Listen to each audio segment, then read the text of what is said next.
Hello friends, welcome to SSC crackers. अंतिम प्रहार series में अब हम लोग टॉपिक नंबर 12 को पढ़ने वाले हैं, सिंधु घाटी सभ्यता, बौद्ध धर्म और जैन धर्म। तो इन तीनों टॉपिक का एक साथ आपको रिवीजन करा देंगे इस वीडियो में।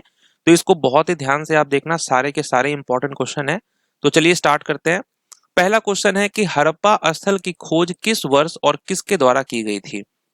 तो किसने किया था खोज और कब हुआ। तो राइट आंसर क्या होगा, 1921 में दयाराम साहनी ने इस हड़प्पा स्थल की खोज की थी। ओके। जॉन मार्शल जो है वो भारतीय पुरातत्व सर्वेक्षण के महानिदेशक थे। तो ये भी आप ध्यान रखेंगे कि जॉन मार्शल, क्योंकि क्वेश्चन आता भी है कि भारतीय पुरातत्व सर्वेक्षण के महानिदेशक कौन थे। तो जॉन मार्शल थे। आर डी बनर्जी ने जो है 1922 में मोहनजोदारो स्थल की खोज की थी, जो हड़प्पा के एक साल के बाद इसकी खोज हुई थी। तो ये भी ध्यान रखेंगे कि आर डी बनर्जी ने किसकी खोज की। तो मोहनजोदारो की। कब की? 1922 में। नेक्स्ट है कि मोहनजोदारो का अर्थ क्या है। The meaning of Mohenjodaro is. तो आप सब लोग जानते हैं कि मोहनजोदारो को माउंड ऑफ द डेट्स कहा जाता है, मृतकों का टीला कहा जाता है। और यहाँ जो फोटो आप देख रहे हैं ये माउंड ऑफ डेट का ही है।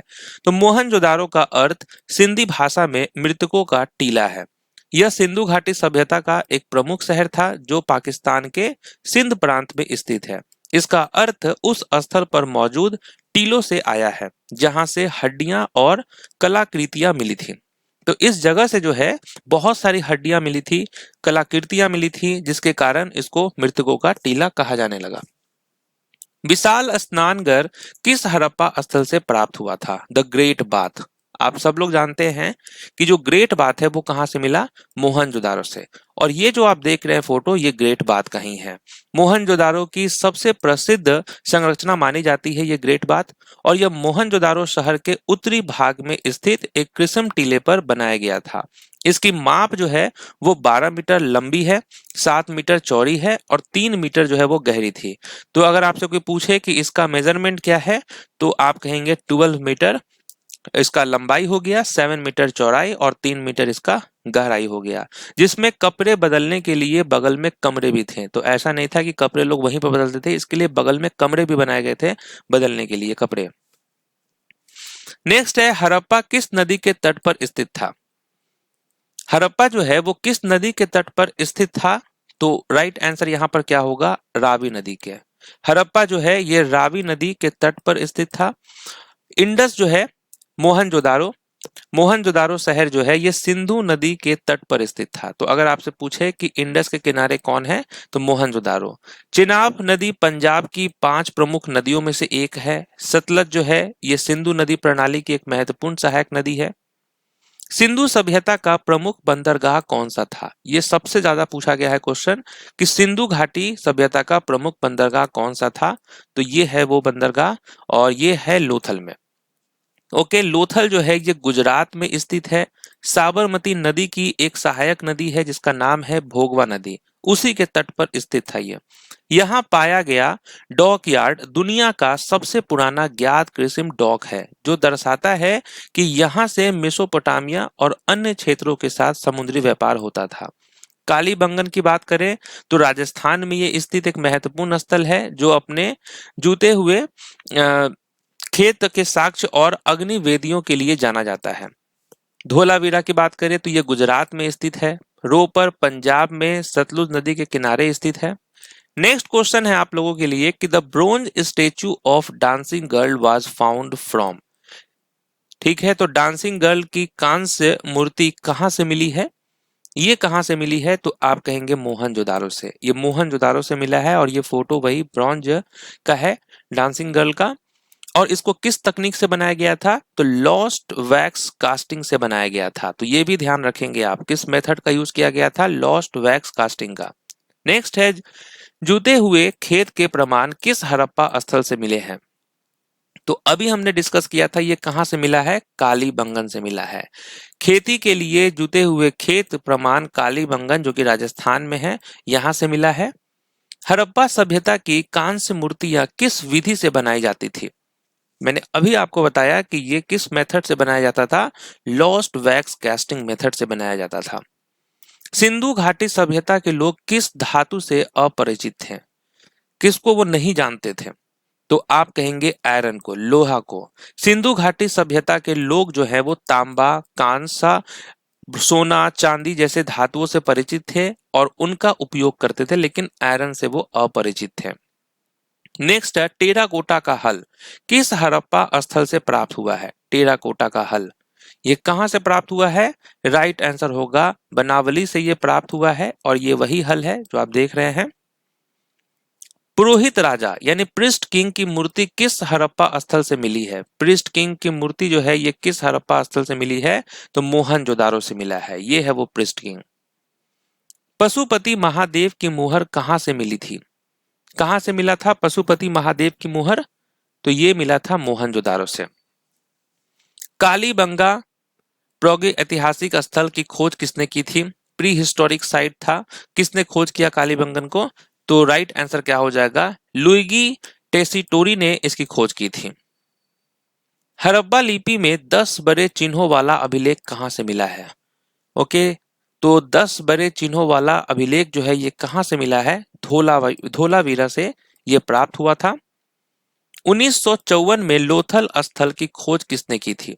लोथल स्थल की खोज किसने किया था 1954 में? तो इनका नाम है SR राव, याद रखना है आपको, SR राव। अग्निकुंड फायर एल्टर्स किस हड़प्पा स्थल से मिला है? फायर एल्टर्स जो है ये किस हड़प्पा स्थल से मिला है? कालीबंगा से मिला है। ओके, ये है वो फायर एल्टर। नेक्स्ट, दैमाबाद पुरातात्विक स्थल किस नदी के तट पर स्थित है? Daimabad archaeological site is located on the bank of which river? Right answer Pravara river के पास ये मिला है। ये जो प्रवरा नदी है ये गोदावरी नदी की एक सहायक नदी है। बनवाली पुरातात्विक स्थल की खुदाई किसने की? किसने किया था बनवाली पुरातात्विक स्थल की खुदाई? राइट आंसर होगा RS बिस्ट ने इसकी खोज की थी। भारत में होमो इरेक्टस की खोपड़ी कहां से मिली है? The skull of homo erectus was found at which place in India? Right answer Hathnora से यह मिला है। होमो इरेक्टस की स्कल नर्मदा नदी के तट पर हथनौरा से मिली थी, तो यह भी याद रखना है किस नदी के तट पर? नर्मदा नदी के तट पर। भारत का सबसे बड़ा हड़प्पा स्थल कौन सा है? सबसे बड़ा हड़प्पा स्थल कौन सा है? तो वो है आपका राखी गढ़ी, हरियाणा में है ये।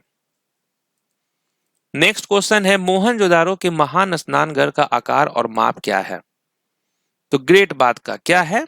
तो वो रेक्टेंगुलर है और 12 मीटर इंटू 7 मीटर है। ऋग्वेद में वर्णित 10 राजाओं का युद्ध किस नदी के तट पर लड़ा गया था? 10 राजाओं का युद्ध जो है ये किस नदी के तट पर लड़ा गया था? तो आप कहेंगे रावी नदी के तट पर। जैन धर्म के तीर्थंकर महावीर का प्रतीक क्या था? इनका सिंबल क्या था? राइट आंसर होगा लायन। वर्धमान महावीर जैन धर्म के कौन से तीर्थंकर थे? महावीर तो ये थे 24 नंबर के तीर्थंकर और ये लास्ट थे। जैन धर्म के 23वें तीर्थंकर पार्श्वनाथ का जन्म कहाँ हुआ था? इनका जन्म कहाँ हुआ है? 23वें तीर्थंकर जो है इनका जन्म हुआ था वाराणसी में। जियो और जीने दो नारा किस धार्मिक गुरु से संबंधित है? Live and let live is associated with which religious teacher? तो ये है महावीर स्वामी का। जैन कल्पसूत्र की रचना 4वीं शताब्दी ईसा पूर्व में किसने की थी? जैन कल्पसूत्र की किसने किया था? तो इनका नाम है आचार्य भद्रबाहु। कल्पसूत्र के लेखक हैं आचार्य भद्रबाहु। प्रारंभिक जैन ग्रंथ किस भाषा में लिखे गए थे? प्रारंभिक जैन ग्रंथ जो है ये किस भाषा में लिखा गया था? तो अर्धमगधी भाषा में ये लिखा गया था। जैन धर्म के प्रथम तीर्थंकर कौन थे? फर्स्ट तीर्थंकर ऑफ जैन धर्म, इनका क्या नाम है? तो आप कहेंगे ऋषभनाथ, ये फर्स्ट तीर्थंकर थे। दिगंबर और श्वेतांबर किस धर्म की प्रमुख शाखाएं हैं? दिगंबर एंड श्वेतांबर, तो आप कहेंगे जैन धर्म। श्रवणबेलगोला कर्नाटक के किस जिले में स्थित है? Shravanabelagola is located in which district of Karnataka? Right answer होगा हासन। हासन जिले बेंगलुरु में है। नेक्स्ट क्वेश्चन है कि द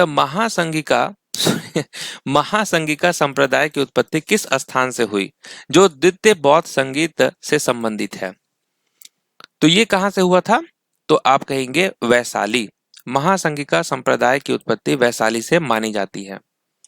नेक्स्ट है माध्यमिक दर्शन के प्रतिपादक कौन थे? Who was the propounder of the माध्यमिक फिलॉसफी? तो राइट आंसर क्या होगा? नागा अर्जुन यहाँ पर करेक्ट आंसर होगा। ओके, तो राइट आंसर क्या होगा? नागा अर्जुन। नेक्स्ट है यमक ग्रंथ पाली त्रिपिटक के किस भाग से संबंधित है? यमक ग्रंथ पाली त्रिपिटक के किस भाग से संबंधित है? तो आपको याद रखना है ये किससे संबंधित है? तो अभिधमन पीठक से संबंधित है। ओके, यमन पाली त्रिपिटक के तीसरे प्रभाग अभिधमन पीठक का एक ग्रंथ है। जातक कथाएं बुद्ध के जीवन के किस पक्ष से संबंधित है? तो बुद्ध के किस पक्ष से संबंधित है? तो याद रखेंगे आप प्रीवियस बर्थ, पूर्व जन्म कथाएं से। नेक्स्ट है विशुद्धिमक के लेखक कौन है? तो इनके लेखक का नाम है बुद्धघोष। आर्यक स्तंभों वाला मंच किस बौद्ध स्मारक की विशेषता है? The platform with Aryak pillars is a feature of which Buddhist monument? तो आप कहेंगे अमरावती स्तूप। द्वितीय बौद्ध संगीति 383 ईसा पूर्व वैशाली के किसके संरक्षण में हुई थी? जो सेकेंड बुद्धिस्ट काउंसिल हुआ था ये किसके संरक्षण में हुआ था? तो राइट आंसर क्या हो जाएगा? राजा कालाशोक के संरक्षण में हुआ था। नेक्स्ट है थर्ड बुद्धिस्ट काउंसिल, ये कब हुआ? 250 बीसी में। कहां पे हुआ था थर्ड बुद्धिस्ट काउंसिल? तो आप कहेंगे पाटलिपुत्र में। फोर्थ बुद्धिस्ट काउंसिल जो है ये हुआ था कब? 72 एडी। और किसके संरक्षण में हुई थी ये? राइट आंसर होगा कनिष्क के संरक्षण में। Third Buddhist council was presided over by home? तो उसकी अध्यक्षता किसने की थी? राइट आंसर क्या होगा? मोगलीपुत्र तीस ने की थी। प्राचीन भारत में महाजनपदों की कुल संख्या कितनी थी? कितने थे? तो आप कहेंगे 16। अवंती महाजनपद की राजधानी क्या थी? अवंती का कैपिटल क्या था? राइट आंसर होगा उज्जैनी। नेक्स्ट है कामाकुरा दाइबुत्सु किस बुद्ध की विशाल कांस्य मूर्ति है? Kamakura Daibutsu is a massive bronze statue of which Buddha? किसकी है ये? तो आप याद रखेंगे अमिताभ बुद्ध की ये है। Right answer Amitabh Buddha.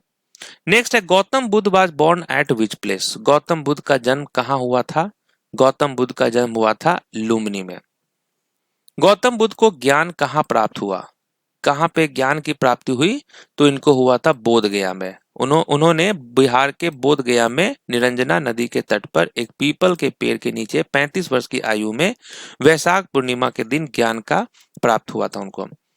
जैन धर्म में कुल कितने तीर्थंकर माने जाते हैं? कितने हैं तीर्थंकर? 24 हैं। जैन धर्म का प्रमुख सिद्धांत क्या है? मेन प्रिंसिपल ऑफ जैनिज्म वो है अहिंसा, नॉन वायलेंस।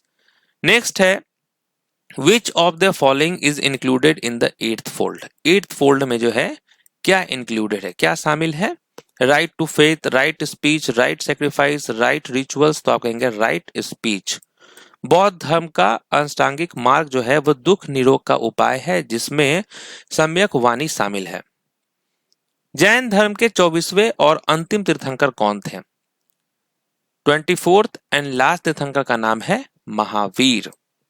तो यहाँ पर हम लोगों ने इंडस वैली सिविलाइजेशन, बौद्ध धर्म, जैन धर्म से रिलेटेड बहुत सारे इंपॉर्टेंट क्वेश्चंस किए हैं।